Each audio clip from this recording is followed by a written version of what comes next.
está Tadeo.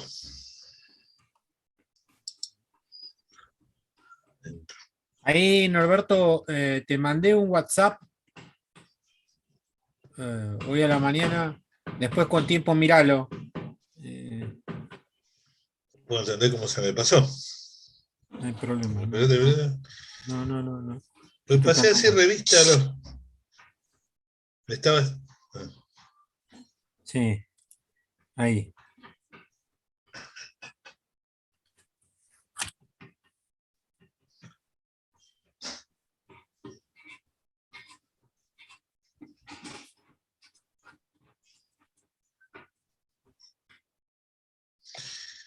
Fantástico, con tu llamada perdida se me vino arriba.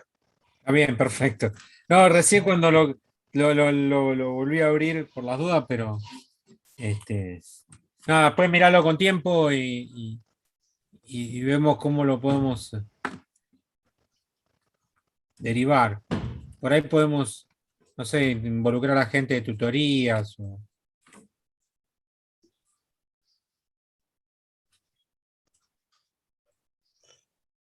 Bien. Sí, este año todo parece indicar que en la parte teórica vamos a terminar así, virtualmente. Porque ya se están haciendo algunas cositas para revisar los laboratorios y empezar a habilitar prácticas. Pero fíjate que ya estamos a fines de agosto. Yo supongo que esto de las revisiones, la suerte que tenemos nosotros es que entiendo que el laboratorio de física, haciendo un poquitito de memoria, después de 2 años de no ir, fundamentalmente el problema que creo que van a encontrarse en varios laboratorios es el tema de la ventilación. Sí. Por ejemplo, curiosamente, el que más la necesita, porque la necesita operativamente, es el de química. Los de abajo han puesto las oficinas del lado de las ventanas, con lo cual la ventilación que tiene era el pasillo. Nosotros en el laboratorio de Física 1 tenemos ventana al costado y tenemos ventana atrás, digamos, por decirlo de alguna manera, de cómo está armado, así que tiene una ventilación cruzada bastante buena. A lo sumo, digamos, exagerando, habría que sacar el pizarrón y hacer una ventana que dé al pasillo, lo cual me parece poco. Sí. Pero además las ventanas que dan al pasillo. Y hay ventiladores incluso, entonces. Sí, yo creo que está bastante bien. El de Física 2 es un poquitito más complejo porque tiene solamente ventana al exterior. La ventana al pasillo fija. Digamos, se pensó más para luz que para ventilación, pero tenemos, como decís vos, ventiladores, aire acondicionado, que habría que ver si sirve, hay que cambiarle el filtro. Creo que está bastante bien, no hay sustancias tóxicas, ¿viste? O sea, no. Sí. Por lo menos Física 1 lo veo más práctico que Física 2. Bueno, obviamente se pueden hacer la práctica de Física 2 en el laboratorio de Física 1, si fuera necesario, porque no son tantas. Así que creo que en física vamos a estar bastante bien. Digamos, no tanto por prevención, seamos realistas, no atribuyamos méritos que no son nuestros. Si bien está bien diseñado desde el punto de vista operativo, lo de la ventilación nos salió de casualidad porque estamos justo en una esquina. Sí, tal cual. Pero bueno, no, está bien. Más que nada por la consulta que surgió. Yo creo que va a ser así. Por lo menos, creo que antes de fin de año lo que vamos a estar es haciendo algunas prácticas de laboratorio y no me extrañaría que algún que otro, que ya nos den luz verde como para ensayar algún examen presencial. Dependiendo probablemente del número de alumnos, etcétera. Así que me imagino que antes de fin de año vamos a tener algún contacto, no así clases. Por eso me parece más razonable tratar de ver si a la tarea que hace el tutor o que debería ser el tutor o tutora, Sí. agregarle algún otro soporte de, digamos, de alguien que le pueda dar una mano más cercana. Están los talleres, qué sé yo. Obviamente no podemos atender personalizadamente a toda la masa de alumnos de primer año, pero buscar por ahí alguna manera que a través de los talleres se le pueda dar una manito. Está bien. Ok, En yo fin, igual ahora ¿no? lo pongo entonces en on, como me dijiste, lo pongo en on a la gente de tutorías para que se le pueda dar aunque sea alguna asistencia. Sí, sí, digamos, un caso donde el propio alumno pida, este, pida a ver si se le puede dar una mano, absolutamente. Bien, Sí. perfecto. Bueno, ahora sí, ya hay dos personas más. Yo estoy admitiendo. Sí. ¿Eh? Perfecto. Justamente está viendo Soledad. No sé por qué le está costando entrar, ¿eh? Y está tratando de entrar con celular y con PC. Sí, sí.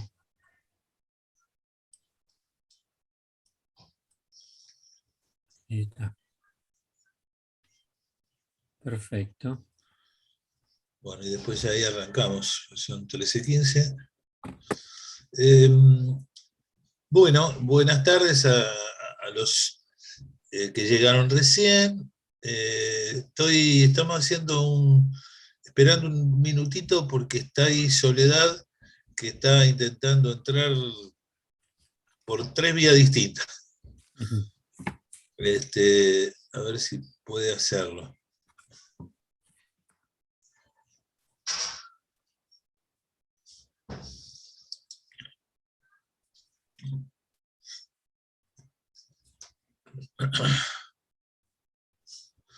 Está bien. Algún problemita debe haber bueno, en algún sector, porque recién Pedro, que había entrado, Pedro Centani, volvió a salir, me parece. Sí.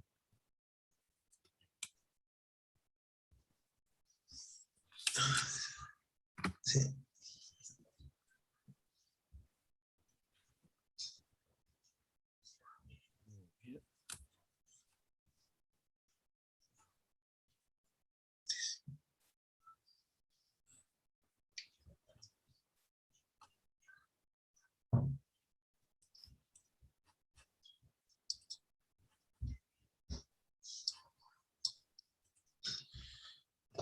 Y una vez que lo admitís, ya no te deja hacer otra cosa, ¿eh?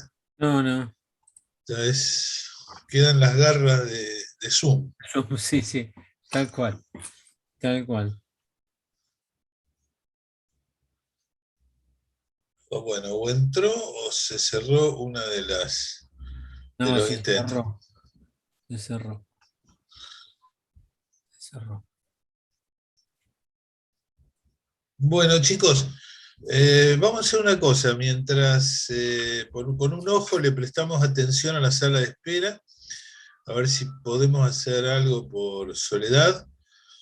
Eh, va la pregunta obligada en el sentido de ver si podemos seguir adelante con el tema de impulso y cantidad de movimiento, si pudieron ver el video y si tienen alguna pregunta respecto del mismo.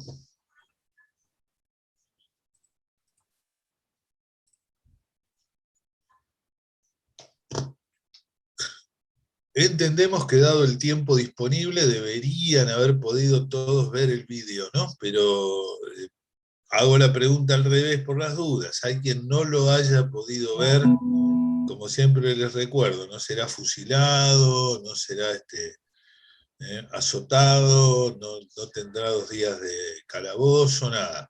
Simplemente es para poder ordenar adecuadamente las actividades.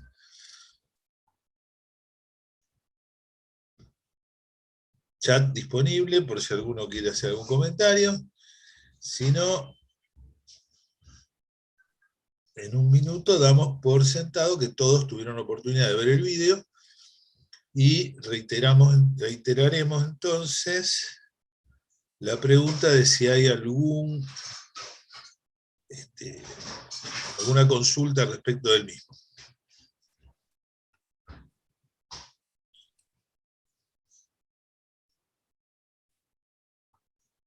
Bueno, entonces lo que les propongo es lo siguiente.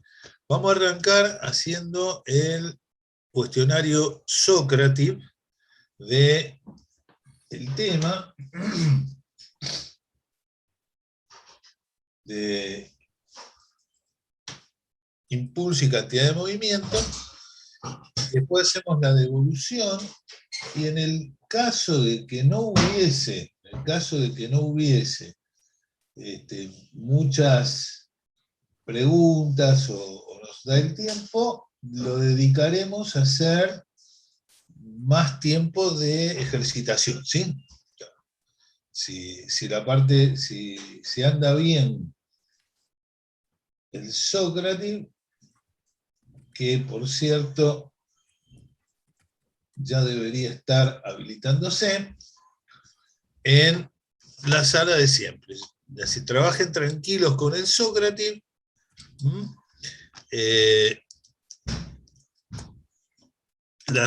El room es el mismo de siempre, mi apellido en mayúsculas, y yo voy siguiendo las respuestas por el informe de Sócrates. Ya tenemos a Ignacio y a Mariano trabajando. Cuando esté más o menos terminado, hacemos devolución y después vemos si justifica profundizar algo de teoría, y si no, le damos ejercicios como para que este tema lo podamos cerrar bien o trabajar bien. Bueno, los dejo trabajar tranquilos. Una cosita nada más, Norberto. Les recuerdo Dale. que después en la parte práctica, después de las 3:30, seguramente voy a explicar el trabajo práctico que hay que hacer virtual de cinemática que había quedado pendiente de las clases anteriores. Perfecto, bárbaro. Justamente ¿Sí? no. Sí, sí, está bueno porque, como les decía, en principio todo parecería indicar, si ustedes han entendido bien el video, que hoy, digamos, vamos a poder dedicarle a la práctica o a los temas prácticos más tiempo que de costumbre. Perfecto. Bien, Bueno, entonces.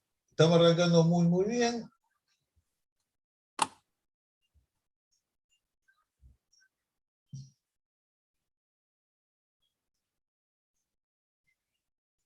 Como en la época en que jugaba al ping-pong, que si llegabas a 7-0 se cerraba el set. Las 7 primeras respuestas fueron correctas, así que bien.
Ahí le mandé un mensaje por el mensajero del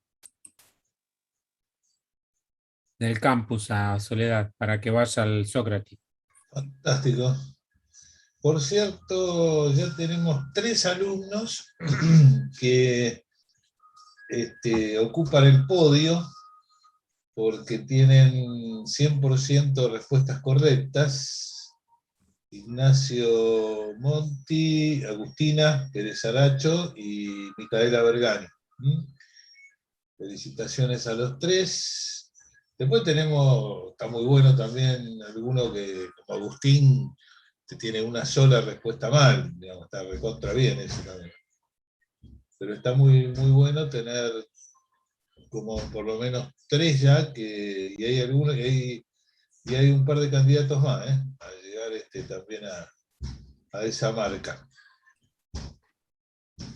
Bueno, lo dejo trabajar tranquilo.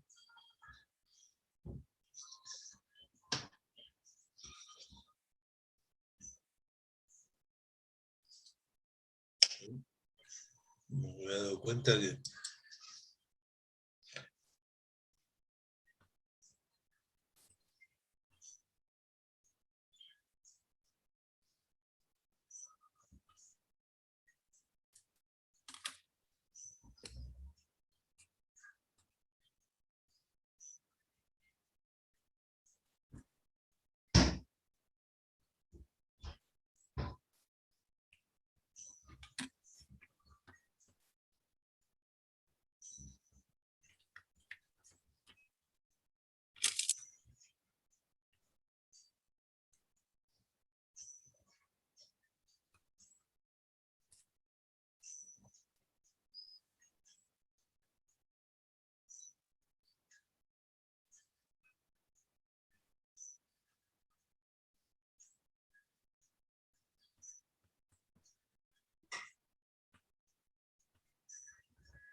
Norberto, está muteado, me parece.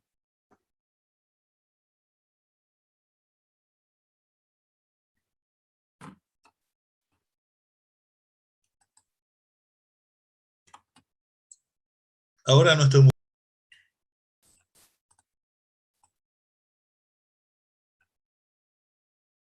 Ahí sí, ahora sí. Ahora sí, ahora sí. Nada, por ahí los dos operamos juntos sí, Sí. y cancelamos la orden. Bueno, chicos, miren, lo que les dije antes fue, esperé hasta que prácticamente terminaran todos porque había uno de ustedes que venía bárbaro, venía como para posicionarse en el podio, obligarnos a hacer podio ampliado. Bueno, se me nos mancó en la última curva, pero lo veníamos dejando trabajar tranquilos por eso. Vamos entonces a hacer ahora la devolución, siéntanse libres de habilitar el micrófono para preguntar o hacerlo a través del chat si lo consideran necesario. ¿Sí? Bueno, primera pregunta, tuvo 90% de respuestas correctas. El impulso, dice, la consigna es una magnitud escalar. No, el impulso, que es en realidad, si uno define el diferencial de impulso, es fuerza por diferencial de tiempo. Es decir, producto de un vector, fuerza, por un escalar, tiempo. El resultado es claramente otro vector de la misma dirección, el mismo sentido, y solamente diferente módulo, porque hemos multiplicado el módulo del vector original por un escalar. Entonces, el impulso es un vector cuya dirección y sentido coincide con el de la fuerza que actúa sobre un sistema. Cuando digo la fuerza que actúa, me refiero a que si es una sola, es esa, y si son varias, la resultante de tales fuerzas. Y si quiero no el impulso instantáneo, llamémosle diferencial I, sino el impulso por la acción de las fuerzas durante un tiempo, lo que debo hacer es sumar los diferenciales I, que como son muy chiquititos y muchos, me llevan a un tipo de suma muy especial que nosotros llamamos integral. Entonces, I, impulso, igual a la integral de F escalar de diferencial de T. Nuevamente, la fórmula lo muestra, estamos multiplicando vector por escalar, resultado vector.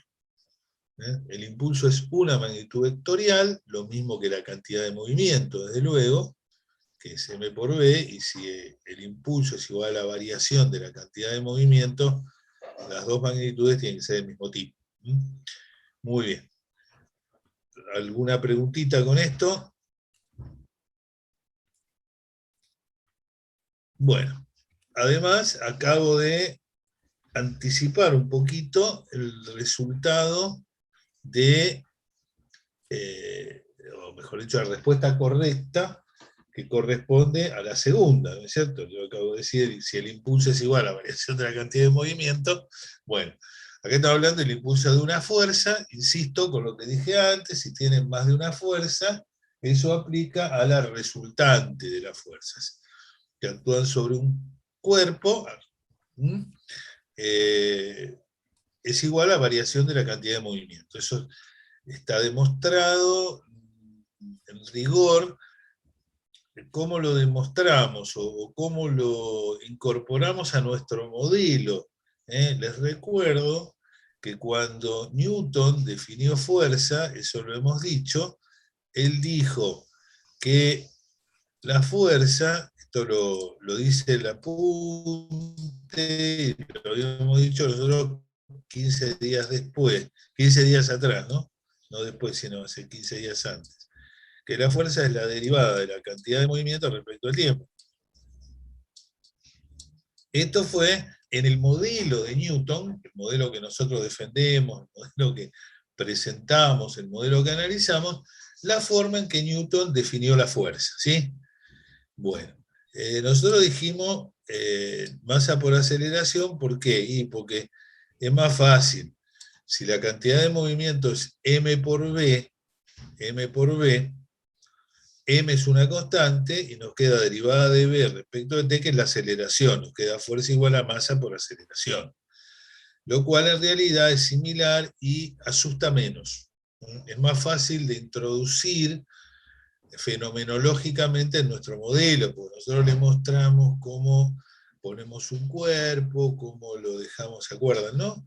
Lo dejamos caer y toma una velocidad, digamos, enganchamos el cuerpo con una pesa que cae, y entonces eso va generando que el cuerpo tome una determinada aceleración, podemos medir la aceleración, que es una variable cinemática, y hasta fenomenológicamente podemos medir fuerzas, inventamos el dinamómetro, en fin, todo lo que ya dijimos cuando trabajamos con fuerzas es mucho más fácil a partir de decir que fuerza es igual a masa por aceleración que una expresión diferencial como la que tenemos. Sin embargo, en este punto en el cual estamos, por un lado, simplemente a partir de esta expresión, ¿sí? Alguno dijo, bueno, si este es el caso, yo voy a cambiar acá de color, entonces lo que podemos hacer es, de acá sacamos fuerza igual a masa, porque la cantidad de movimiento es velocidad por masa por diferencial de t, y de acá tenemos m por a, que es de donde trabajamos nosotros. Por otro lado, alguien puede decir, bueno, pero analicemos esto distinto, digamos, pasemos diferencial de t, entonces me queda que el diferencial de p es f por diferencial de t.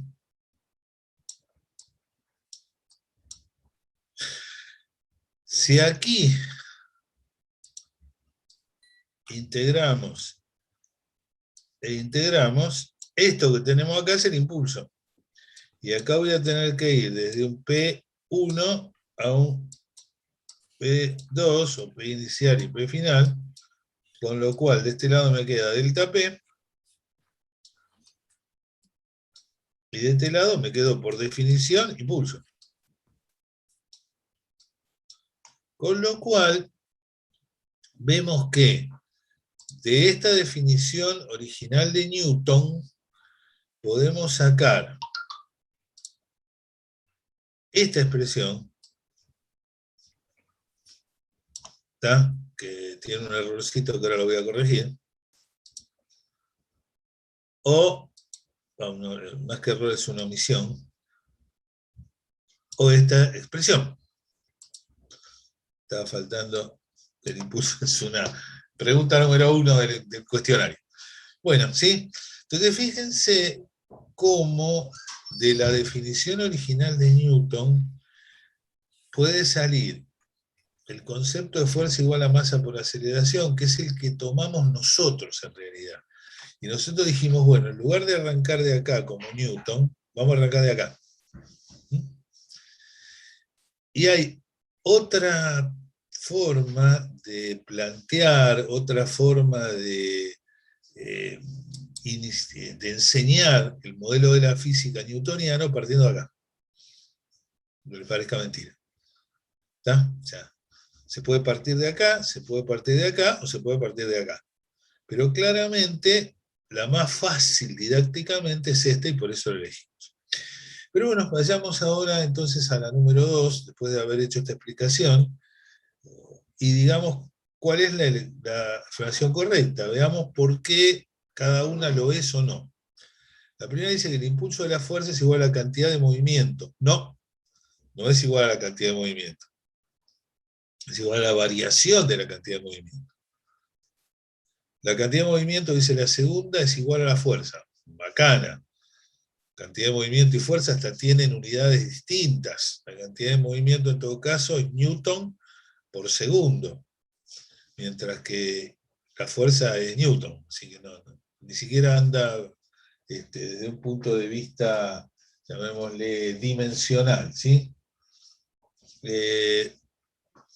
La cantidad de movimiento de un cuerpo es igual a la variación del impulso, ¿no? Justamente no es igual a la variación del impulso, es igual al impulso. El impulso no varía, el impulso es o no es, porque es una magnitud que está en la evolución. No es que hay un impulso y cambia a otra cantidad de impulso. No, el impulso es como la fuerza, algo que yo imprimo durante un cierto tiempo. ¿Ok?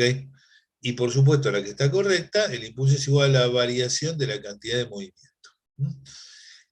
Hubo quien, en este caso el 80% de respuestas correctas, con algún error que señaló como correcta la A.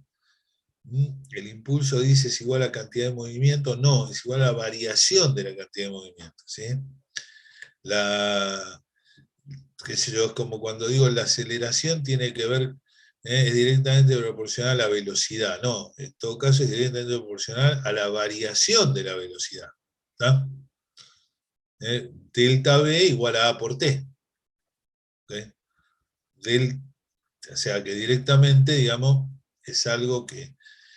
Una cosa es ligarse en forma proporcional, como cantidad de movimiento y velocidad, y otra, ligarse con la variación de, como la aceleración para con la velocidad para con la posición, o el impulso para con la cantidad de movimiento.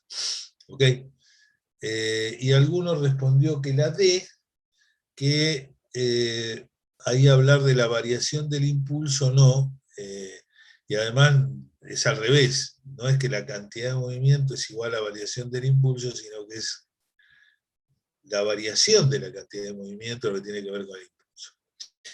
Bueno, ¿algún comentario, alguna pregunta? Procedo a abordar esto. Bueno, dice la tercera, que fue respondida también por el 80%, o sea, no estuvo tan mal. Para que la cantidad de movimiento de una partícula no cambie, el impulso de la fuerza aplicada debe ser mayor que cero. No. Se aplica un impulso positivo, negativo, porque eso además depende para que del sistema de coordenadas que yo ponga, es una cosa absolutamente coyuntural, discrecional. Si yo pongo, si la fuerza va para la derecha y yo pongo X positivo para la derecha, la fuerza es positiva, el impulso es positivo. Pero si en el mismo problema se me ocurre usar un sistema de coordenadas con la X positiva a la izquierda, y bueno, entonces la fuerza será negativa y el impulso será negativo, pero el fenómeno físico sigue siendo el mismo. Por lo tanto, que sea mayor o menor que cero no importa y bueno, no tiene ningún sentido. ¿No debe haber fuerzas aplicadas? Bueno, en realidad alguno respondió que el B era el correcto. En realidad, si no hay fuerzas aplicadas, no va a haber impulso, y si no hay impulso, no hay variación de cantidad de movimiento. ¿Está? Ok. Pero es un caso particular. Por lo cual, la correcta no es la B, que es un caso particular, sino la C, que dice que el impulso de la fuerza aplicada debe ser cero. ¿Por qué? Y porque eso puede ocurrir si no hay fuerzas aplicadas, ok, pero también si hay fuerzas aplicadas que se anulan entre sí. ¿Ok? Por lo tanto, y para el último, D vale lo mismo que para el A. A y D son los dos incorrectos. Y ojo, el B, si bien está mal porque no es una respuesta, es una condición particular en la cual se cumple, ¿tá?, que el impulso es cero. El impulso puede ser cero porque no hay fuerzas aplicadas o porque la sumatoria de las fuerzas aplicadas da cero, o sea, la resultante da cero. Por eso la correcta es la C. Insistiendo que el que escribió B no está mal lo que dice, pero solamente ocurre digamos, se refiere a un caso particular. ¿Está bien? ¿Sí? No sé si logré transmitirlo bien, pero si hay alguna duda o pregunta, no estamos abiertos a responderla. Bueno, esto lo dijimos hace un momento. Esta expresión es la que usó Newton para definir fuerza. ¿Ah? Equivale al fuerza igual a masa por aceleración. Nosotros entramos por masa por aceleración porque es más fácil. Newton, que sabía algo de física, entró por acá. ¿Está? Con lo cual, esto, ¿a qué es? Y esto es igual a fuerza igual a masa por aceleración. Por lo tanto, es justamente uno de los principios de Newton, el principio de masa, o segundo principio de Newton. Acá no le llamamos principio de masa, por eso cuando lo explicamos, yo tengo la costumbre, por un problema de edad probablemente, de llamar los principios de Galileo, al primero, al de inercia, principio de masa, al segundo que es el de Newton. Después alguien, tratando de hacerle honor a Galileo, sobre todo. Hay otros libros que los llaman principios de Newton, primero, segundo y tercero, sobre todo porque la acción y reacción en realidad no reconoce un padre distinto de Galileo y Newton. Si fuera un tercero el que lo enunció, sería el de Galileo, el de Newton y el del tercero, pero bueno. Esto es el segundo principio de Newton, fuerza igual a masa por aceleración, donde es más correcto, si se quiere, decirlo así que decir el principio de masa, porque en la expresión que nosotros usamos, masa por aceleración, sí es muy importante el papel de la masa, pero evidentemente acá no aparece.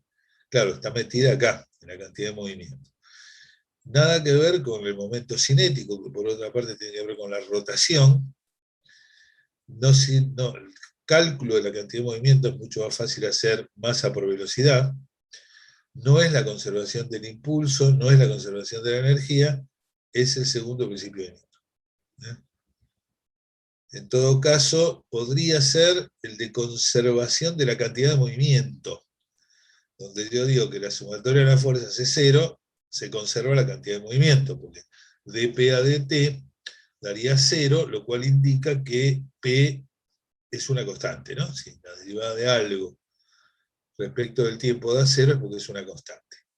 ¿Ok? Y acá lo dice la expresión con la que Newton definió el concepto de fuerza. ¿Alguna pregunta de esta que fue respondida por el 70%? Los errores que hubo fueron todos a el cálculo de la cantidad de movimiento. Ustedes siempre se quejan de que ponemos derivadas, integrales. La cantidad de movimiento se la enseñamos a hacer masa por velocidad y ahora quieren hacer usar una expresión diferencial para calcularla. No, fuera de broma. El cálculo de la cantidad de movimiento no, se calcula como masa por velocidad. Bueno, la número 5 nos reivindica con la física, fue respondida por el 93% de los alumnos, hubo una sola respuesta incorrecta, y dice así: el momento cinético, que tiene que ver con las rotaciones, es el momento de la cantidad de movimiento. Sí, efectivamente, como dijimos en su momento, se lo puede llamar momento cinético, momento angular o momento de la cantidad de movimiento. ¿Sí? Y a mí me gusta usar el término, les decía el otro día, hace 15 días, momento de la cantidad de movimiento, porque ya eso define estrictamente la fórmula. Porque como de matemáticas, de álgebra, sabemos lo que es el momento de un vector, bueno, el momento cinético es el momento del vector cantidad de movimiento. respecto a un determinado punto. Fíjense, ¿por qué tengo que hacerlo respecto a un punto? Y bueno, porque el momento cinético tiene que ver con la rotación. Y yo cuando roto alrededor de algo. Entonces, este momento lo tomo respecto del punto alrededor del cual giro. ¿Sí? ¿Ven cómo armamos el momento? Cómo los conceptos matemáticos nos sirven para expresar matemáticamente conceptos físicos. Bueno, de todas maneras estuvo muy bien respondida. Sexta, 80% de respuestas correctas. ¿Cuál es la expresión que corresponde al momento cinético? Y momento de la cantidad de movimiento. R vector P. Acá. R vector, bueno, dice P, dice M por B, que es P, y la D. Solamente hubo errores en esta. Pero fíjense que acá, a menos que se hayan confundido con la nomenclatura, eso cada uno lo sabe, los tres que pusieron C, nosotros habíamos dicho que punto era para producto escalar. Entonces, si acá ponen producto escalar, esto tendría que ser un escalar. Esto es un vector porque es producto vectorial, como dice la D. Esta es la definición. Momento de la cantidad de movimiento. Acá está el momento de un vector, del vector MB, que es cantidad de movimiento. Como decía acá sin comentarios, es la definición. Sí, señor. Justamente, momento de la cantidad de movimiento. Una de las tres maneras de llamar a L. ¿Alguna preguntita? También el 80% contestó bien la número 7. La demostración está, digamos, en el video y podemos pensarla de la siguiente manera. Fíjense que es R vectorialmente por P, ¿no? R vector MB. Cuando estoy en un movimiento circular, respecto del centro de movimiento, el radio y la velocidad, y por lo tanto cuando digo velocidad digo cantidad de movimiento, porque cantidad de movimiento es masa por velocidad, y la masa es un número, son perpendiculares. ¿Sí? El radio y la velocidad que tiene la partícula es la velocidad tangencial cuando hablo. Entonces, R vector P estarán, R y P estarán a 90 grados. Cuando hago el producto vectorial, ¿sí? Voy a tener que el seno de 90 vale 1, así que voy a tener directamente módulo de R por módulo de P. Ahora bien, P es M por B, tenés la masa como una constante, no molesta, me queda R por B. Pero la velocidad, esto lo vimos en cinemática, cuando un cuerpo que gira, la velocidad tangencial es omega por R. Entonces me queda mr cuadrado por omega. Eso está en el video, ¿no? Podríamos ir escribiendo, pero si hay dudas me preguntan. Entonces queda proporcional a omega, ¿está? Que es lo que dice acá. El momento cinético de una partícula es m por r cuadrado por omega. Acá lo dice, proporcional a la velocidad lineal, porque es r por mb, y en el movimiento circular la velocidad lineal, que es la tangencial, es proporcional a la velocidad angular omega por r. Si hay alguna duda, me preguntan vía habilitación de micrófono o chat. Si no, ver video de nuevo si tiene duda. ¿Eh? La 8.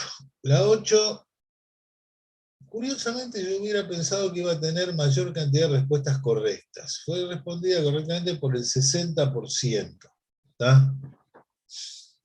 Hubo 6 respuestas incorrectas. ¿Qué es el momento de inercia? Ya lo dijimos, lo llamamos así, está en el mismo video.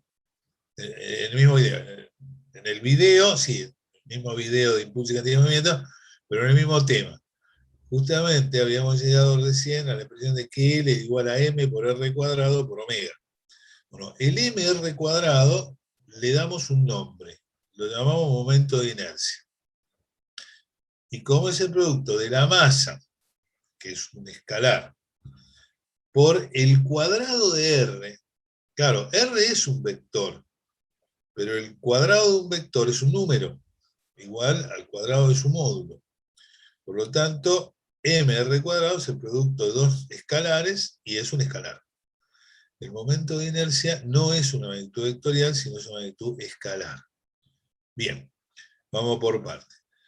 Vamos a trabajar mucho con momento de inercia cuando veamos cuerpo rígido. Por ahora digamos que el momento de inercia cumple en la rotación el papel de la masa en la traslación. ¿Está? El momento de inercia cumple en la rotación el papel de la masa en la traslación. La cantidad de movimiento P es igual a M por V. Cambio V por omega. En vez de cantidad de movimiento, momento de la cantidad de movimiento. ¿Qué es lo que los vincula? Lo que se llama momento de inercia. Entonces, cantidad de movimiento igual a velocidad por masa. Momento de la cantidad de movimiento igual a velocidad angular por momento de inercia. Por ahora, quedémonos con esa idea. Después vamos a profundizarla y razonarla. Por ahora, la pregunta no fue tanto al concepto de momento de inercia que acabamos de explicar, sino al hecho de que es un escalar, es una propiedad del cuerpo respecto de un punto. Eso sí, porque M es M, es propia del cuerpo. R depende alrededor de qué lo quiera hacer girar. Entonces, el momento de inercia depende de la masa del cuerpo que quiero hacer girar y del lugar alrededor del cual lo quiero hacer girar. Repito, grabarlo. El momento de inercia, en este caso de una partícula, depende de la masa de la partícula y del lugar alrededor del cual la quiero hacer girar, porque eso es lo que define R. Entonces, una misma partícula puede tener distintos momentos de inercia según el punto alrededor del cual la quiero hacer girar. ¿Ok? Grabárselo, no es complicado. O sea, si yo lo quiero hacer girar, imagínense, por ejemplo, que ustedes tengan un cilindro, una cosa es hacer que el cilindro gire alrededor de su eje, ¿sí? Y otra cosa es hacerlo girar al tener un cilindro y revolearlo para que gire alrededor de un eje externo. Es una cosa totalmente distinta. El cuerpo es el mismo. Sin embargo, la dificultad para moverlo va a ser diferente. Con lo cual, imagínense, si no, estoy hablando no de un punto, sino de, porque al hablar de un punto es medio complicado, pero imagínense una bolita. ¿Tá? Una cosa es, cuando yo revoleo una bolita, es diferente el esfuerzo que tengo que hacer de acuerdo a la longitud de hilo que yo le dé a la bolita. ¿Está? ¿Ok? ¿Por qué? Y porque a medida que yo agrando la longitud del hilo con el cual revoleo la bolita, por unidad de tiempo la bolita va a tener que dar una circunferencia más grande, cuanto más lejos esté, 2pi por r. Con lo cual, para que vaya más rápido, le tiene que dar más polenta. Punto. El momento de inercia es algo propio del cuerpo, es un número propio del cuerpo, pero depende de algo externo al cuerpo. Depende no solamente de la masa del cuerpo, sino también de algo externo, el punto alrededor del cual la quiero hacer girar. Punto. Si hay alguna pregunta me dicen, si no, seguimos. Bueno. No me acuerdo si lo dije, la 7 tiene 80% de respuestas correctas, la 8 tiene 60% de respuestas correctas. Y acá venimos bajando. La 9 tiene 50% de respuestas correctas, y las incorrectas son de cada pueblo un parcial, de cada pueblo un paisano. 2 por la A, 2 por la B, 2 por la C y 1 por la E. ¿Qué tal, Bien, la consigna dice, para que cambie el momento cinético es el momento de la cantidad de movimiento, tengo que aplicarle una fuerza, tengo que aplicarle un impulso, tengo que aplicarle un momento cinético respecto del punto, tengo que aplicarle el momento de una fuerza, tiene que variar su cantidad de movimiento. Vamos despacio. El momento cinético es el momento de la cantidad de movimiento. ¿Y cómo? Ya lo vimos, el de una partícula respecto de un punto es mr² por omega.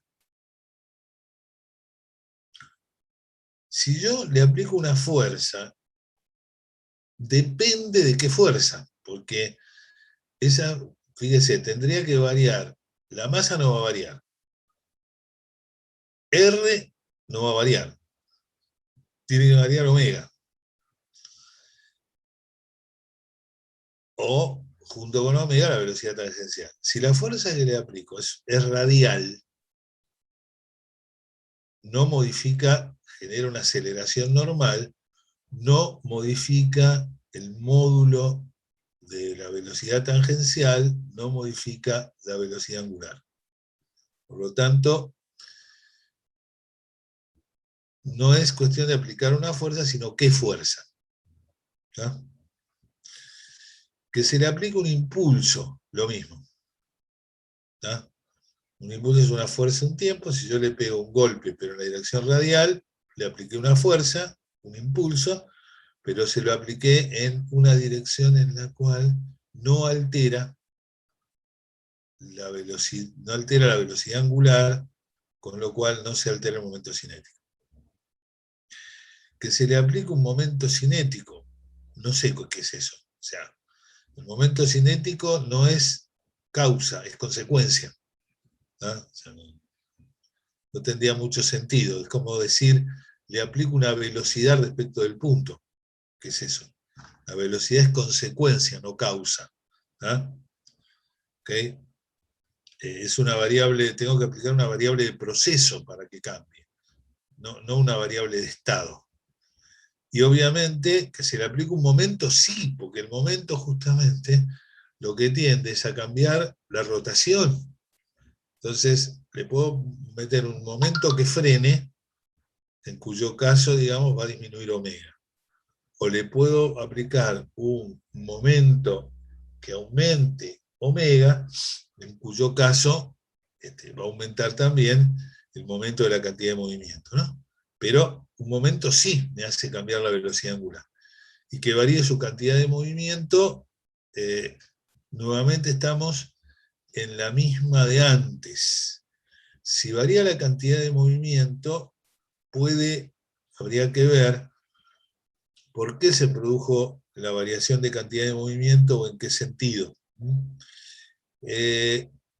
La E, si alguno puso la E, yo estaría dispuesto a sentarme con él y pensar cómo lo razonó. Porque en algún caso sí es correcta, es un poco como la que decíamos antes de que no haya fuerza. Es correcto, pero es incompleta. Esta última es correcta, pero es incompleta. ¿Está? ¿Ok? Veamos cómo es la explicación. Dice, así como las fuerzas generan aceleración lineal, los momentos producen aceleración angular. Y consecuentemente varían la velocidad angular y con ella el momento cinético. ¿Ok?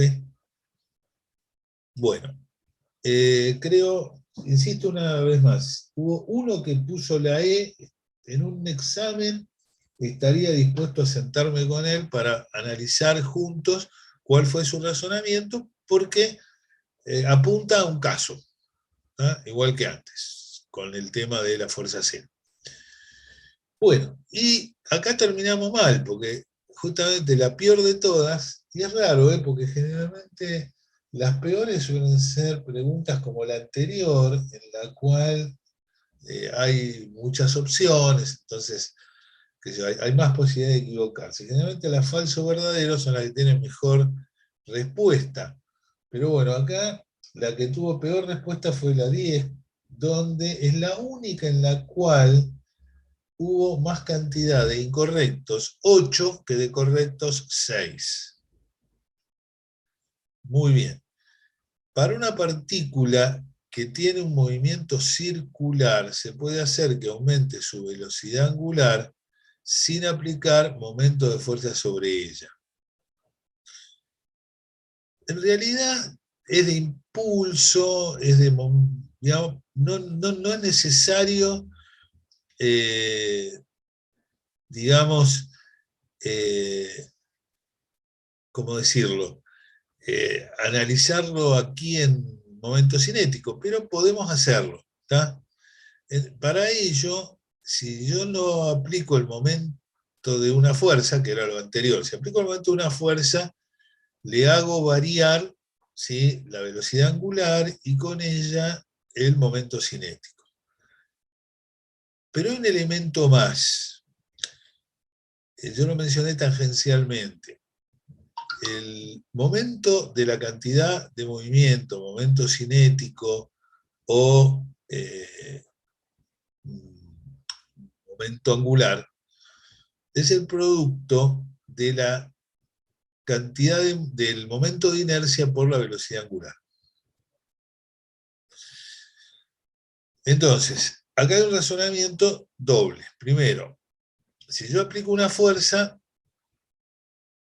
varía la velocidad angular, y por la variación de velocidad angular también varía el momento de la cantidad de movimiento.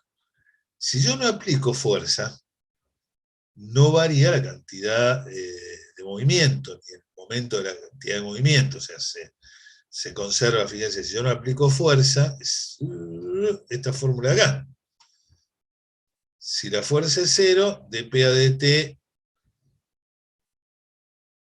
es 0, y por lo tanto P es una constante. Si P es una constante, el momento de P debería permanecer constante, porque si no hay momento de fuerzas, de la misma manera, si no hay momento de fuerzas, lo que se conserva es L.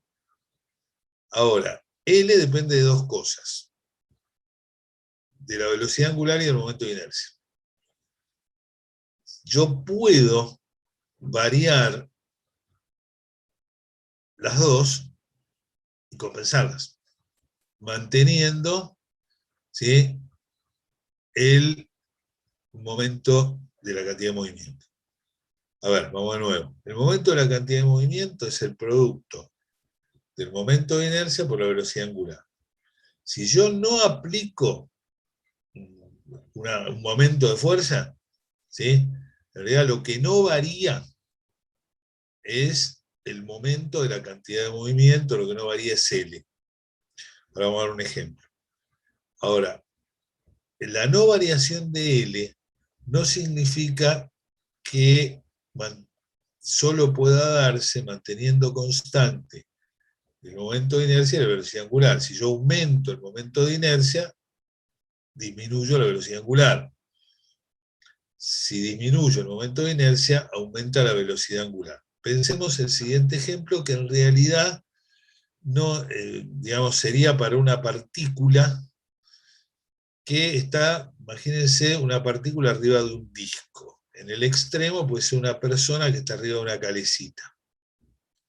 Esa persona tiene un momento cinético o momento angular porque está girando alrededor del eje de la calecita. Sin cambiar nada, esa persona se mueve, ¿sí?, hacia afuera. Al moverse hacia afuera, porque quiere ir a buscar sacar la sortija, aumentas el radio que tiene respecto de donde está girando. Y como el momento de inercia es m por r cuadrado, la masa de la persona es una constante, aumenta su momento de inercia. Si aumenta su momento de inercia y no hay fuerzas exteriores, necesariamente tiene que bajar la velocidad angular. Profe, Pongamos, para ubicarlo mejor, la calecita del parque, la que no tiene motor, ¿sí? Cuando yo me voy hacia afuera, le baja la velocidad. Cuando yo me voy hacia adentro, le aumenta la velocidad. Y si está girando esa calecita y se sube de golpe a alguien, eso es agregar una masa por r cuadrado, es decir, aumentar el momento de inercia del conjunto, ya eso sería sistema de puntos, pero no importa, y baja la velocidad angular. Acuérdense de este concepto. Cuando yo tengo un sistema aislado, no le cambia la cantidad de movimiento. Cuando tengo un sistema aislado, no le cambia el momento de la cantidad de movimiento. O sea, cuando tengo un sistema aislado, no hay fuerzas, por lo tanto, dp a dt es igual a 0, la fórmula de antes, p tiene que ser constante. Cuando tengo un sistema aislado, L, ¿sí?, se mantiene constante cuando se mantiene constante el momento de inercia. Entonces, por un lado, conservo, si no hay momentos, conservo el momento cinético. Derivada de L, por eso lo podemos escribir, porque me parece más fácil de... Por un lado, nosotros ya lo escribimos varias veces, pero no importa. Derivada de P respecto de T. Esto creo que lo escribí incluso hace 15 días. Igual a fuerza, o sumatoria de fuerza. Eso es lo que está escrito más arriba, bárbaro, maravilloso. ¿Está? Si no hay fuerzas, es porque P es constante. Y por el otro lado, en el mismo sentido, derivada de L respecto de T, donde muchas veces ustedes van a ver que L está referido a un punto, porque ¿sí?, es el momento de la cantidad de movimiento respecto de un punto. Esto es sumatoria de momentos respecto del mismo punto O. Entonces, si no hay fuerza, se mantiene constante E porque se mantiene constante P. Si no hay momento, se mantiene constante L. Y como por el otro lado, L es igual, así como P es igual a M por B, L es igual al momento de inercia por omega. Por lo tanto, a veces, ¿sí?, y esto es lo importante, como acá M es M, es una constante, no hay mucho para hablar. ¿Sí? Si P se mantiene constante, directamente no hay fuerzas. Pero acá tenemos un elemento que no teníamos antes. Y ese elemento es que I depende de la masa, pero también depende de la posición. Entonces, si yo estoy haciendo girar una partícula, haciendo girar, digamos, una partícula, un cuerpo, y estiro y le doy más hilo, aumento R. Si aumento R, aumenta I. Si yo no le apliqué momentos, ¿sí?, tiene que disminuir omega para que se mantenga L. Atenti porque hay muchos problemas donde el fenómeno nos lleva a pensar que hay conservación de cantidad de movimiento, o de cantidad, o de momento cinético, momento angular, el momento de la cantidad de movimiento. Atenti, porque esos problemas son, a veces hay un error porque uno tiende a pensar que se conserva la energía, y a veces no se conserva la energía, lo que se conserva es el momento de la cantidad de movimiento o la cantidad de movimiento en sí mismo. Justamente eso es lo que vamos a aprender en el video que van a ver para la semana que viene, donde en lugar de trabajar con un solo punto, van a trabajar con un sistema de puntos, es decir, con varios puntos materiales considerados como conjunto. Por eso se llama sistema de partículas. Lo primero que vamos a aprender es encontrar un punto que de alguna manera nos permita trabajar sobre un solo punto que represente al sistema. Medio contradictorio, pero obviamente no lo es. O sea, como nosotros hemos aprendido un montón de cosas sobre el punto material, ahí lo que vamos a aprender es a trabajar no con un punto material, sino con varios, pero encontrar un punto representativo del conjunto sobre el cual pueda trabajar con todas las herramientas que ya aprendí. ¿Está? Estrictamente la idea es, yo tengo un sistema de puntos materiales, ok. De alguna manera voy a calcular la posición que debe tener un punto muy particular que se llama centro de masa, tal que si yo colapso toda la masa en ese punto y le aplico las mismas fuerzas y momentos que al sistema de partículas original, ese punto se va a mover igual. ¿Sí? A ver de nuevo. Tengo varias partículas. ¿Tá? Esas varias partículas interactúan entre sí y además pueden tener fuerzas exteriores. Bien. Yo le aplico un conjunto de fuerzas exteriores. Bien. Hay un punto tal que si yo considero toda la masa de las diferentes partículas concentrada en ese punto, es decir, colapso todo el sistema sobre un solo punto, cuya masa es la suma de las masas. Y le aplico a ese punto las mismas fuerzas exteriores, ¿sí?, que le aplicaba al sistema de puntos original. No, ese punto se mueve igual. Eso se llama centro de masa. Y está muy bueno, porque no tanto, esto no lo vamos a usar tanto para un sistema de partículas, sino para un cuerpo extenso. En un cuerpo extenso, ¿sí?, como puede ser mi celular, en la presencialidad esto es un borrador. Este cuerpo extenso en realidad lo puedo pensar como un conjunto de puntos, infinitos puntos muy cercanos.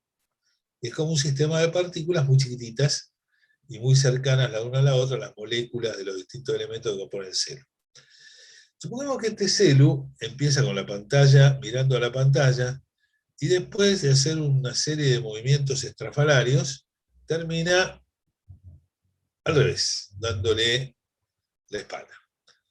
Entonces, ¿cómo hago para estudiar ese movimiento? Bueno, la verdad es medio complicado, pero yo puedo pensar que todos los puntos que componen el celular están concentrados en ese punto que vamos a aprender a calcular, que se llama centro de masa. Le aplico las mismas fuerzas que le apliqué y el centro de masa va a moverse igual. Entonces, ahora, en esta posición final, el centro de masa está donde tiene que estar. Y después, yo complemento el movimiento con rotaciones. En este caso, me alcanza con una para mostrar la parte de atrás del celu. Si fuera otra posición, podría recurrir a esta otra rotación o a esta otra rotación. Con 3 rotaciones, yo puedo perfectamente ubicar el cuerpo, ¿sí? En realidad, yo lo había dejado así, ¿no? Yo puedo hacer esta rotación, eje vertical. Esta rotación sobre un eje horizontal, ¿sí? Y esta otra rotación sobre el otro eje horizontal, ¿no? Y con esas 3 rotaciones puedo ubicar el cuerpo en cualquier lugar alrededor de ese centro de masa. Para eso es importante el centro de masa. Entonces vamos a estudiar cómo se calcula. La masa de ese punto imaginario es la suma de las masas. Vamos a definir la cantidad de movimiento del sistema de partículas como la suma de las cantidades de movimiento de cada una de ellas. Fíjense que no de las velocidades, no lo hago con las velocidades, lo hago con las cantidades de movimiento. Y cuando haga eso me voy a encontrar, la deducción está en, vamos a borrar esto porque vamos a salir de acá y vamos a poner la pizarra. Yo me voy a encontrar con que la sumatoria, digamos, yo voy a considerar que el sistema está metido todo en el centro de masa. Entonces, la masa del sistema es igual a la sumatoria de las masas de cada una de las partículas, que voy a llamar MI, con I variando de 1 a n. Lo interesante es que vamos a descubrir lo siguiente.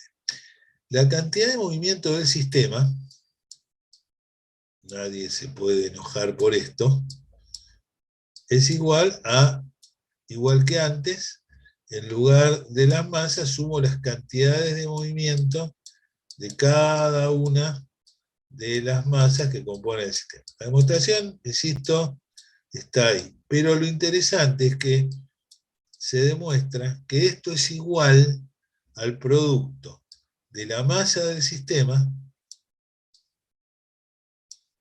Recuerden que las P son, cada una de estas P es MI por B sub I. Bueno, eso es igual a la masa del sistema por la velocidad del centro de masa. Con lo cual, maravilloso, yo tengo un punto que está representando de alguna manera al sistema también en lo que hace al movimiento. Y si sigo con este criterio, cuando yo veo las fuerzas que se aplican al sistema, resulta que las fuerzas, cuando considero todas, las fuerzas interiores se anulan de a pares, porque las fuerzas de interacción F1,2 se anula con la F2,1, la F1,3 con la F3,1, es decir, las fuerzas de las partículas entre sí se anulan, y me quedan las exteriores. Y resulta que cuando yo hago la deducción me queda que la sumatoria de las fuerzas exteriores al sistema, es la masa del sistema por la aceleración del centro de masa. Con lo cual, si yo considero la masa totalmente colapsada sobre este punto, ¿sí?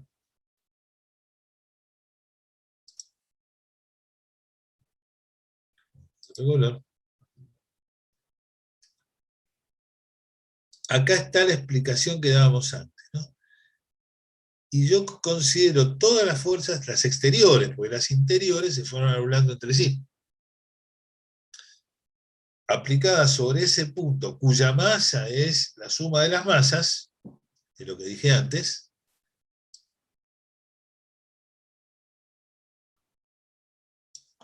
va a generar una aceleración del centro de masa, es decir, ese punto se va a mover, como decíamos antes, de la misma manera que se movería en la vida real, llamémosle por decirlo de alguna manera, es decir, conjuntamente con todo el sistema. Entonces, ese punto, el centro de masa, sirve para analizar, vamos a ir rápidamente, yo voy a salir un minutito de acá,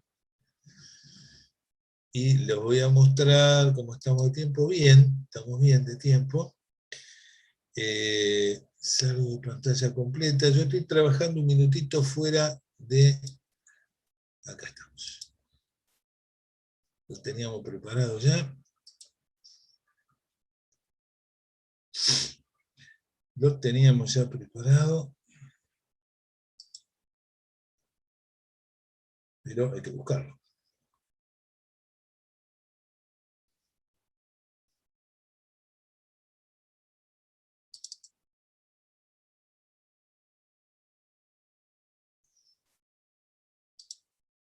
Bueno, volvamos acá. Espero que esto funcione bien. A ver si... Sí, señor. Funcionó bien. Bueno, esto es la versión imprimible, ¿no es cierto? Lo primero que, bueno, acá también obviamente, que no lo puse recién, el momento cinético del sistema es la suma de los momentos cinéticos de las partículas. ¿Está?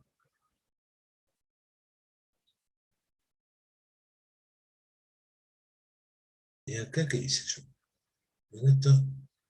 Un momentito. Equivoquéme. Abrí el otro momento. Si no, van a ver ustedes cualquier cosa. Sistema de partículas.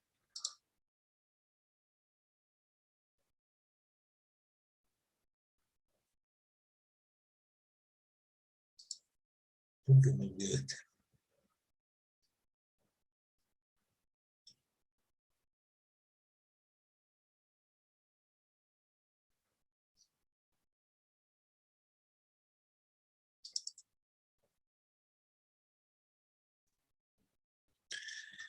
Opa, lío.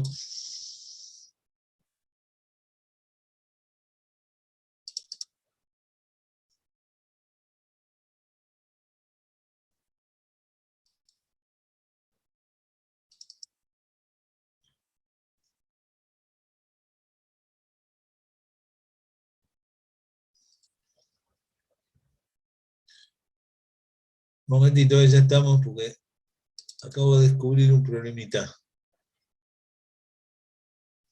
Bien. No me lo esperaba. Si intentan abrir, después yo voy a pedir que lo corrijan. Se ve que alguien hizo alguna modificación y el imprimible de la clase 1 es en este momento el imprimible de la clase 3. Le pido por favor a Fernando, si lo está, cerré, volví a abrir para ver si no estoy equivocado, pero el imprimible de clase 1 está equivocado, es el de clase 3.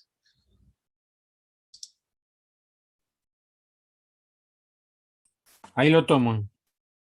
Fíjate por las dudas, pero ahora enseguida lo reclamamos. Déjame ver, porque justo...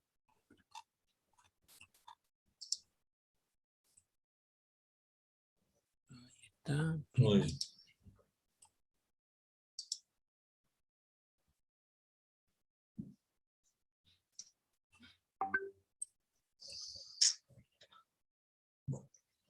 Yo les quería mostrar algo para no tener que dibujar, pero bueno.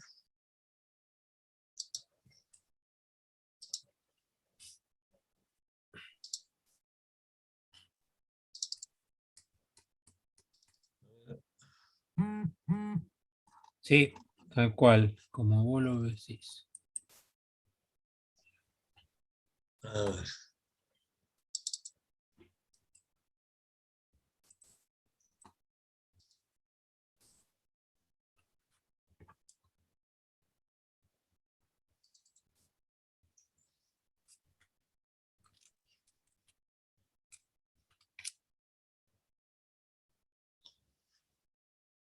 El PowerPoint es el que Correcto. corresponde. Sí.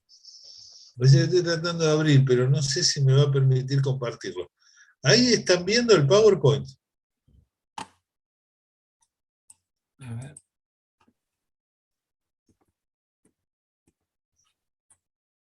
¿Querés que te lo comparta yo? Yo ya lo No, abrí. bueno, yo estoy tratando de compartirlo, pero no sé si lo comparte. No, ahí está viendo tu pantalla, veo solamente el campus. Ok, porque yo lo abrí, en mi pantalla está, pero bueno, dale, compartilo vos si querés, más rápido. No perdamos tiempo, yo dejo de compartir.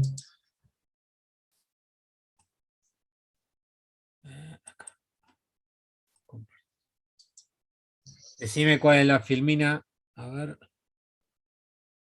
Ahí está. ¿Lo ven? Ok, bueno, ahí se está viendo lo que es un sistema de puntos. Va a ir pasando Fernando a la siguiente, ¿ven? El sistema de puntos. Esos sistemas hay fuerzas entre las partículas que se ven ahí, F12, F21, F32, F23, que son las que conocemos, y probablemente en el próximo que vamos a ver ahora, bueno, no aparecen fuerzas exteriores, pero podría haberlas. Acá está la definición de ese punto. Sumatoria de M por R sobre sumatoria de M. ¿Tá? De alguna manera es como que nos lleva a un punto intermedio en lo que es la distribución de masas, en efecto. Fíjense que como es una suma ponderada la que tengo en el numerador, ¿tá? Sumatoria de MI por XI, sumatoria de MI por I sub I, sumatoria de MI por Z sub I. Cuanto más grande sea la masa, más va a tratar de imponer su propia posición. Entonces, si tuviera dos masas, nada más, ese centro de masas va a ir más cerca de la masa más grande. No va a coincidir con la masa más grande, porque la chiquitita de todas maneras va a tirar un poco para su lado, pero va a tirar efectivamente para el lado de la más grande. ¿Sí? Seguimos. ¿Tá? Bueno, ahí abajo se ve ampliado el concepto. Esto de todas maneras lo van a ver. Cuando hablamos de la velocidad, vamos a llegar con esta demostración, ahora no nos interesa hacerla, sino en el video, a que la sumatoria de los MI por V sub I es igual a la masa del sistema por la velocidad del centro de masa, que es lo que decíamos antes y es lo que vamos a ir viendo a medida que Fernando avance. Esto está en el campus, ¿ven? Acá tenemos, ahí está muy bien, sí, adelante, adelante. Que la velocidad del centro de masa acá la está definiendo al revés. ¿Tá? Define primero cantidad de movimiento del sistema y después velocidad del centro de masa, pero en última instancia va a llegar a la misma conclusión que llegamos nosotros y que se va a ver ahora, que masa por velocidad del centro de masa es sumatoria de cantidades de movimiento. O sea que el centro de masa también es válido, es apto para representar al sistema desde el punto de vista de la cantidad de movimiento. Bueno, seguimos. Y después vamos al de la fuerza, que escribimos antes, sumatoria de fuerza igual a masa por aceleración del centro de masa. Acá está demostrado. Nosotros no hicimos la demostración porque no nos interesaba. Bueno, a esta expresión se le llama primera ecuación universal. Algún libro la llama ecuación de masa o de Newton generalizada, porque es como aplicarle masa por aceleración igual a fuerza. Fíjense acá cómo tienen, ¿ven? Masa por aceleración igual a masa 1 por aceleración 1, masa 2 por aceleración 2, masa 3 por aceleración 3. Estas son las fuerzas en 1, fuerzas en 2, fuerzas en 3. Cuando sume las internas se anulan y me quedan las exteriores, que es la expresión que sigue. Esa expresión es la que se llama primera ecuación universal. Y está muy piola, vamos a aplicarla en algún ejercicio, porque lo único, por ejemplo, si tiene un problema de cuerpos vinculados, directamente la ecuación final, esa que dice aceleración igual a mg seno de alfa menos mg coseno de alfa por mu más f, lo que sea. Bueno, esa se puede escribir directamente mirando el sistema. Lo único que ahí no aparecen las fuerzas interiores, que son las tensiones. Bueno, si seguimos con esto, creo que ahora no hay nada más que algún ejemplito. Bueno, obviamente acá está, acá recién va a llegar la fórmula, ¿no? Esta es la expresión de la primera ecuación universal, que es lo que escribimos antes, ¿ven? Sumatorio de la fuerza exterior por la m por la aceleración del centro de masa. Si nos volvemos a la pizarra lo encontramos. Y después creo que siguen problemas nada más, me parece, ¿no? Bueno, el impulso. El impulso es la suma de los impulsos. No, claro, esto es importante. El impulso es la suma de los impulsos. Y como cada impulsito es la suma, yo no me acordaba si estaba esto acá o en el siguiente. Como cada impulsito es la variación de la cantidad de movimiento correspondiente, el impulso total es igual a la suma de las variaciones de cantidad de movimiento, que es la cantidad de movimiento del sistema. Esto es muy importante y es la base del segundo video. En el segundo video, esto que está acá, si el impulso de las fuerzas exteriores es cero, se conserva la cantidad de movimiento del sistema, no de cada partícula individual. Entonces, supónganse ustedes el choque de dos bolas de billar.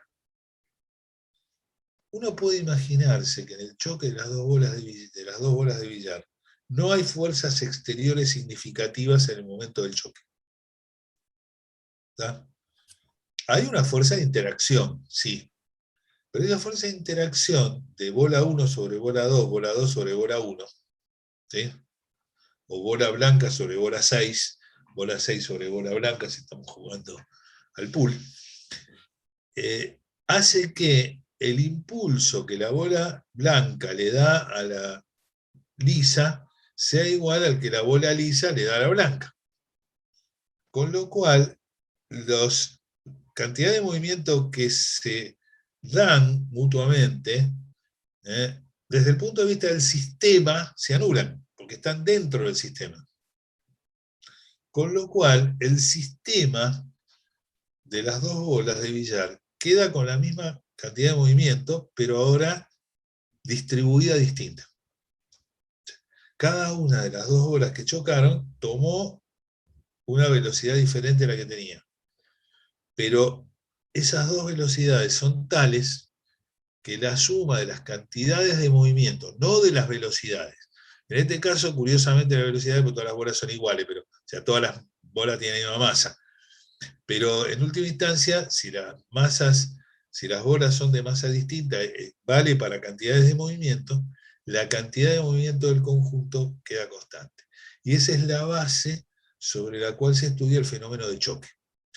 Fenómeno que le vamos a dar importancia, lo vamos a ver en el video 2, porque una actividad que corresponde a la ingeniería es la de hacer peritaje en caso de choques o colisiones, y me imagino que eso figura en las competencias y posibilidades de trabajo que tienen ustedes como ingenieros en la industria automotriz, ¿tá? Porque los choques, digamos, la mayoría de los choques tienen que ver con vehículos. Ahora sí, creo que me había olvidado de esto que está en este video, no en el de choque. ¿Está? Y esto último, que se suma a lo anterior, es que la energía cinética del sistema es la suma de las energías cinéticas. ¿tá? Cuando se produce un choque, también analizamos en el choque qué pasa con la energía cinética. ¿Tá? Eso lo vamos a ver en el video 2. Esta última parte, lo de la conservación de la cantidad de movimiento en un sistema de partículas y la energía cinética, como definición, fantástico que está en el video 1. Como aplicación, las vamos a ver en el video 2. ¿Tá? No sé qué es, ahora espero que sí, creo. Yo me había olvidado de que esto estaba en el video 2 y... Sí. Sí, sigue.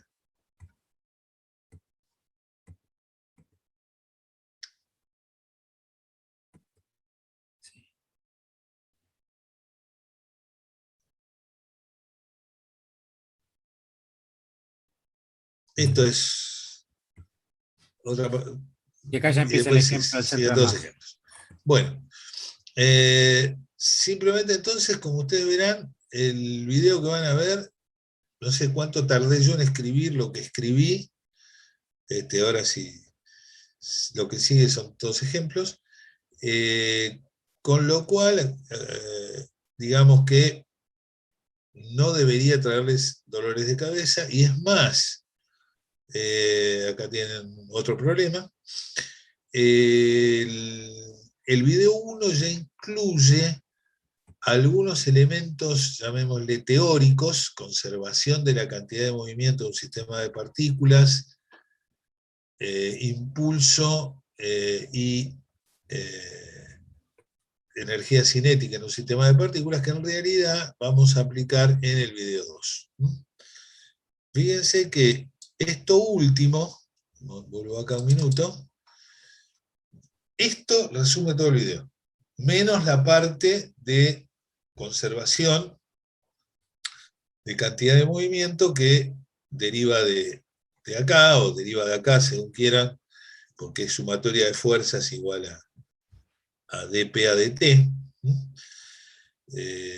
Lo vemos acá, si P permanece constante, no hay fuerzas. Si no hay fuerzas, no hay aceleración. Si no hay aceleración, la velocidad permanece constante. En fin, cerramos todo, pero ya lo dejamos planteado. Y insisto, es muy importante, ya vayan pensando en esto. Ahí el del cañón y la bala les va a ser útil para analizarlo. Puede ocurrir que se conserve la cantidad de movimiento del sistema, pero alterándose convenientemente las cantidades de movimiento de las partículas que lo forman. Bueno, no sé, listo, con esto ya les dimos una introducción al video que sigue. Si hay alguna pregunta, encantado de responderla. Bien el Sócrates de hoy. Y hecha la introducción al video que viene, que es fácil. Y el otro, el de choque, es fácil también. No hay integrales, no hay derivadas. Lo más difícil que le puede tocar es una raíz cuadrada, desde el punto de vista algebraico, por lo cual son temas muy amistosos. Bueno, cerramos acá, siendo las 3 de la tarde, una maravilla. Bien. ¿Querés que les demos un ratito, Fer? Creamos 15:15, 3:15 nos juntamos de nuevo y les vemos el trabajo práctico de cinemática que había quedado un poco relegado, y después los separaríamos en grupos para resolver los ejercicios que quedaban de energía. Perfecto. Muy ¿Está? bien. Ok, nos Bueno, separamos 15. listo, entonces, que nos encontramos en 15 minutos.